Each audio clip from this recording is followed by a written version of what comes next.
Tu dois parfois te demander pourquoi la plupart des gens n'avancent pas.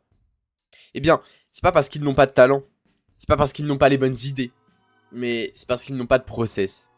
Ils se lèvent, ils improvisent, ils espèrent, mais l'improvisation, ça donne des résultats improvisés.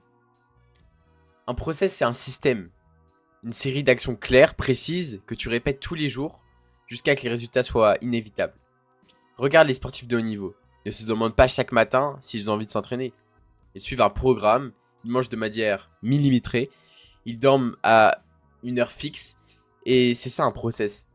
C'est exactement ce qu'il te faut pour réussir, que ce soit dans le business, dans ta santé, dans les relations. Les process suppriment le hasard et laissent juste la place à l'efficacité.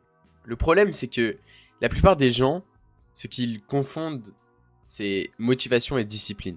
La motivation, c'est instable. Un jour tu l'as, le lendemain tu l'as plus. Tu ne peux pas baser ta vie dessus. Le process, lui, fonctionne même quand tu n'as pas envie. Et c'est là que la magie opère. Si tu suis un process, tu continues d'avancer, même dans tes pires journées. Et au bout de quelques semaines, tes résultats ne dépendent plus de comment tu te sens, mais uniquement de ce que tu fais. Alors, comment on crée un process? 1. Tu définis un objectif clair. Perdre 5 kilos, atteindre 10 000 € par mois, lire 12 livres dans l'année.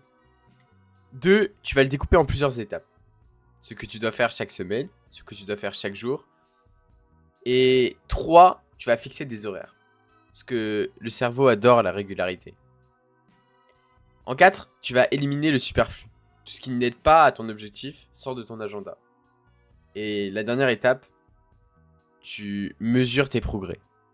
Un process qui n'est pas mesuré devient flou et tu finis par l'abandonner. Et j'aimerais rajouter quand même une dernière étape. C'est que tu dois simplifier. Si ton process est trop complexe, tu ne le suivras jamais. Et pour conclure, j'aimerais dire que je pense que les gens se voilent la face. Ils veulent des résultats qui sont exceptionnels, sans forcément sacrifier quelque chose, avec une organisation qui est moyenne, et derrière, c'est pour ça qu'ils n'ont pas de résultats. Pour moi, le process, c'est vraiment la fondation invisible. C'est la fondation invisible de chaque succès qu'on admire. Alors, je pense que tu devrais arrêter de chercher la motivation parfaite. Tu devrais plus chercher le process parfait. Et le répéter tous les jours. Parce qu'à la fin, je pense pas que c'est ce que tu fais de temps en temps qui va changer ta vie. C'est ce que tu fais tous les jours qui va changer ta vie. Mais retiens ça. Fais 1% de plus chaque jour. Deviens 1% meilleur dans chaque domaine tous les jours. Et c'est là que ça va faire la différence.